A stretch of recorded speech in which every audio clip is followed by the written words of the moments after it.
आप देख रहे हैं ज्ञानसागरटाइम्स.com। नमस्कार, प्रणाम। आज ज्ञानसागर टाइम्स के स्टूडियो में मैं प्रोफेसर जयराम झा आप सभी का हार्दिक अभिनंदन करते हैं, स्वागत करते हैं।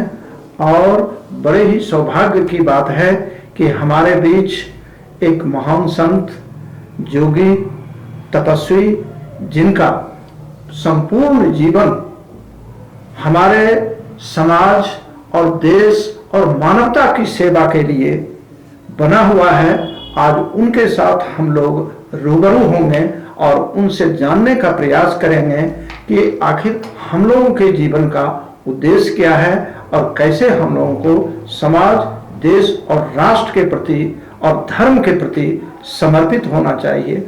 मैं उनसे निवेदन करूंगा कि वो अपना परिचय स्वयं दें। बोली शनिदेव भगवान की जय, वृंदावन बिहारी लाल की जय।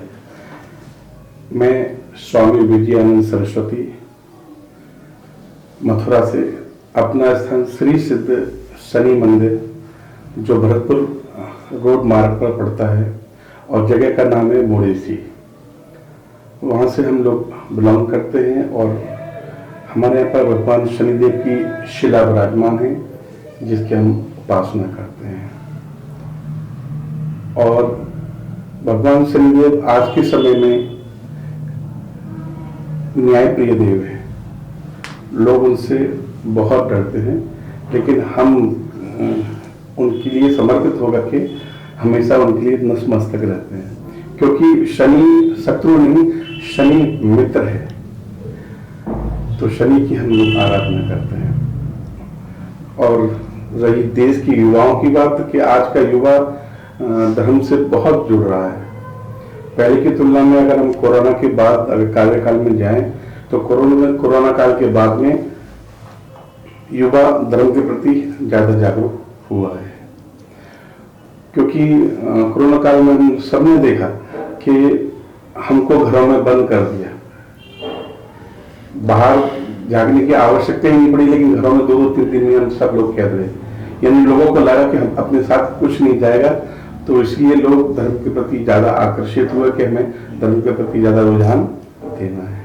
पुनः एक बार हम अपने स्वामी जी का अभिनंदन करते हुए 2-4 शब्दों का आदान प्रदान करेंगे, जिसमें हम लोगों को लोग जाने।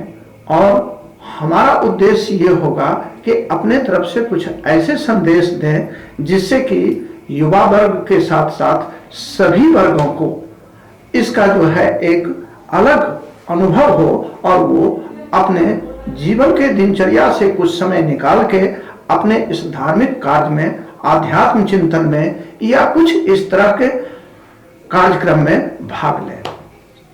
मैं स्वामी जी से निवेदन करूंगा कि जैसा कि कहते हैं कि हम शनिदेव महाराज के उपासक हैं, उनके शिष्य हैं, या कहिए कि उनका ही सिर्फ आराधना करते हैं और इनका अपना एक स्थान है जो सिद्ध स्थान है। मैंने भी कई बार YouTube के अलावे बहुत सारे इनके द्वारा भी भेजा हुआ बहुत सारा चीज, उसको मैं बड़ी तन्मयता और बड़े ही पवित्रता के साथ पढ़े और उससे बहुत कुछ मुझे जानकारी मिली। ये सत्य है कि शनिदेव जो हैं वो न्याय के देवता हैं, जैसा आप कहते हैं। ये सत्य है, परम सत्य है, ये शाश्वत सत्य है कि किसी भी कीमत पर शनि किसी का जो है बुरा नहीं कर सकते। वो जब भी करते हैं तो भला ही करते हैं, क्योंकि वो न्यायोचित बात करते हैं। यदि आपने अच्छा किया है तो फल आपको अच्छा ही मिलेगा। सुंदर काम का फल हमेशा सुंदर होता है, क्योंकि यदि पेड़ अच्छा हो तो फल कभी बुरा नहीं होता है। कि अभी तो एक धर्म की अपनी परंपरा चल रही है। जय श्री राम का नारा सारे संसार में गूंज रहा है, तो सिर्फ जय श्री राम ही नहीं, उसमें जितने हमारे धार्मिक अनुष्ठान से लेके कर्तव्य निष्ठा तक का बोध कराता है, उसके बारे में मैं चाहूंगा कि 2-4 शब्द आप अपने तरफ से बताएं और हमारे शनिदेव को उसमें यदि अधिक रूप में आप प्रवचन दे सकें। प्रवचन मीन्स कुछ 2-4 बातें कहें तो बड़ी कृपा होगी। आपने बहुत अच्छी बातें मुझसे पूछी। देखिए, शनिदेव जो है वो कर्म प्रधान देव हैं, क्योंकि शनि जो है वो कर्म के अनुसार हमको फल देते हैं। जैसा हम बीज डालेंगे, आपने बोला कि यदि पेड़ अच्छा होगा तो फल भी अच्छा हमको प्राप्त होगा, तो इसी प्रकार बीज भी डालने के लिए हमें वो अच्छा कर्म करना पड़ेगा, समय देखना पड़ेगा। शनिदेव भगवान जो है वो हमेशा न्यायोचित बात करते हैं और कभी भी वो किसी के साथ अहित नहीं कर सकते, क्योंकि भगवान शिव ने उनको उपाधि दी है न्याय की। वो न्याय के अनुसार ही वो अपना सारा काम करते हैं, यानी वो न्याय के देवता है, न्याय के देवता है, चीफ जस्टिस है। चीफ जस्टिस हैं। वो न्याय कब करते हैं? वो न्याय हमारे कर्मों के आधार पर करते हैं। जैसा हमारा कर्म होगा, लोग कहते हैं कि शनि की 7.5 है, ढैया हम पे चल रही है, हमारा बुरा समय शुरू हो गया। वो आपका बुरा समय शुरू नहीं हुआ, वो आपका सबसे अच्छा समय शुरू हुआ, क्योंकि वो उस वक्त आपको पनिशमेंट देंगे आपके कर्मों के अनुसार। क्योंकि अगर अपने कर्मों के अनुसार आपको दंडित करेंगे तो उसमें शुभ और अशुभ दोनों फल आपको हमेशा मिलेंगे। हमको क्या करना है? कहते हैं कर्म प्रधान विश्व रचयिता। ये हमारा जो देश है, पूरा विश्व वो कर्म प्रधान है, तो हमें कर्मों को अच्छा बनाकर रखना है। अगर हम कर्म अच्छा बनाकर रखेंगे तो भगवान शनिदेव कभी भी हमको तंग नहीं कर सकते, क्योंकि वो हमेशा सब, चाहे वो ईश्वर हो, चाहे वो मनुष्य हो, चाहे पशु हो, चाहे किसी में, वो सबको बराबर लिख सकते हैं और सबको एक समान देखते हुए चलते हैं। इसलिए उनको न्याय का देवता कहा गया है। रामचरितमानस में ऐसा लिखा हुआ है, जो बात आप बोलते हैं कि कर्म प्रधान पर ही हर चीज निर्भर करता है, तो तुलसीदास जी, तुलसी बाबा लिखते हैं, जीव कर्म बस दुख सुख भोगी। इसी के कारण जो है ना, मनुष्य दुखी भी होता है और सुखी भी होता है। लेकिन अभी एक नए वातावरण का फिर जन्म हुआ, वो है 500 वर्ष के बाद जो हमारे अयोध्या में भगवान श्री राम का मंदिर का जो निर्माण हो रहा है और कुछ भाग तक हो गया है और उनका प्राण प्रतिष्ठा भी हो चुका है। मैं चाहूंगा कि ये मैं विश्व में जो ये मैसेज जा रहा है, अपने हिंदू राष्ट्र से लेके, हिंदुस्तान से लेके मुस्लिम कंट्री, ईसाई कंट्री या पारसी तक भी ये जो एक मैसेज जा रहा है, यह कितना प्रभावी है और कितना फलदायी है। बहुत संक्षेप में। बहुत अच्छा आपने भगवान राम के बारे में पूछा। भगवान राम का जो चरित्र है ना, वो मानव रूपी चरित्र है। यानी यदि हमें जीने की कला सीखनी है तो रामचरितमानस में भगवान राम की जो आदर्श है, हमें उन पर चलना चाहिए। देखिए, अभी आपने पूछा कि 500 वर्ष बाद पुनः श्री राम भगवान हमारे घर वापसी हुई। देखिए, 5 शताब्दी का सूखा हम सब लोगों ने झेला है और ये बड़ी दुखद की बात है कि 500 साल तक जहां भगवान राम पैदा हुए, जहां भगवान राम का जन्म हुआ, वहां हम मंदिर कभी नहीं बना पाए।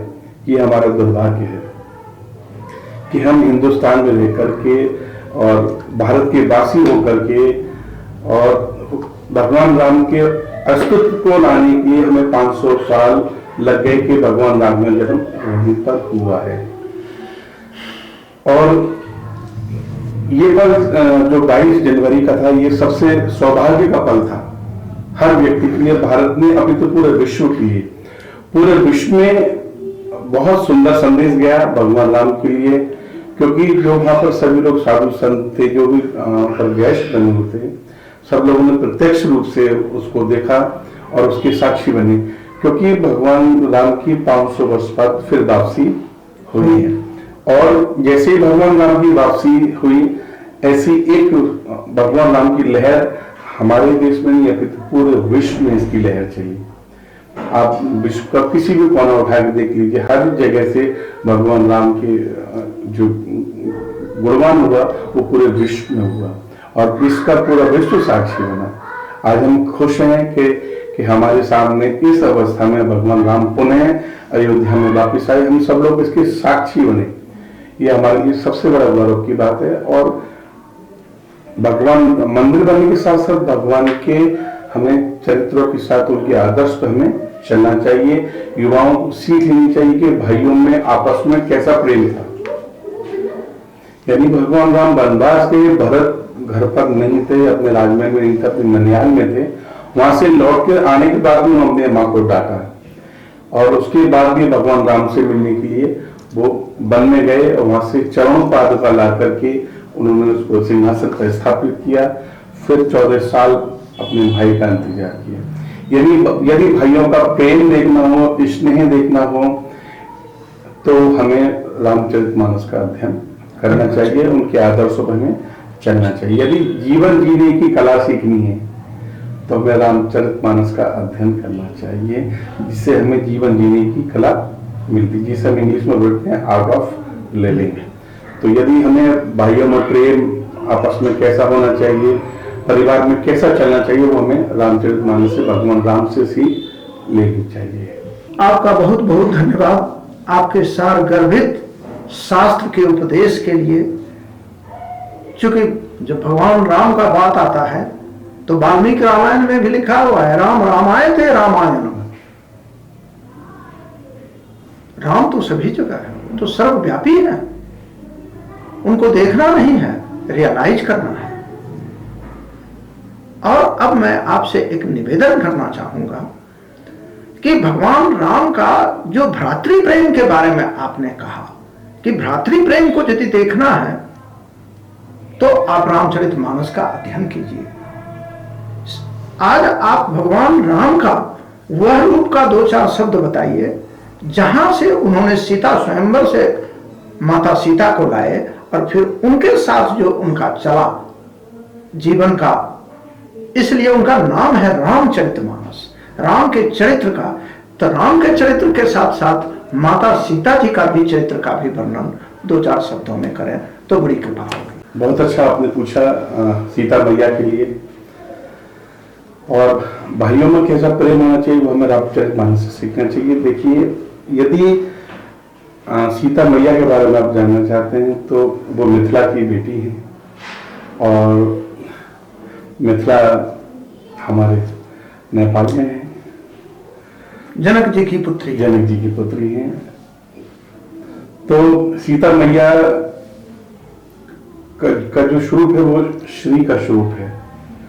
उन्होंने महल को छोड़ा, लेकिन उनको इतना नहीं पता कि महल में आने के बाद मुझे 14 साल का वनवास लेना पड़ेगा। तो माँ का जो स्वरूप है वो बहुत करुणामयी है। यानी उन्होंने, उनके सामने 2 ऑप्शन आ गए थे कि या तो मुझे महल में रहना है या अपने आराध्य वनगमन में जाना है। तो उन्होंने अपने भगवान राम के रूप में उनको चुना, उनके साथ को चुना कि मुझे महल नहीं चाहिए, मुझे अपने पति का साथ चाहिए, भगवान राम का साथ चाहिए। तो इसलिए वो उनके साथ में वनगमन के लिए 14 वर्ष के लिए वो शहर में निकल गई। क्योंकि जो सीता मैया है वो धर्म की पराकाष्ठा है कि आज के समय में जो नहीं कर सकता तो वो सीता माँ ने करके दिखाया। सीता मैया ने भगवान राम के प्रति, यानी अपनी जो धर्म पत्नी का जो उद्देश्य उदाहरण दिया वो सीता मैया से हमें सीखना चाहिए।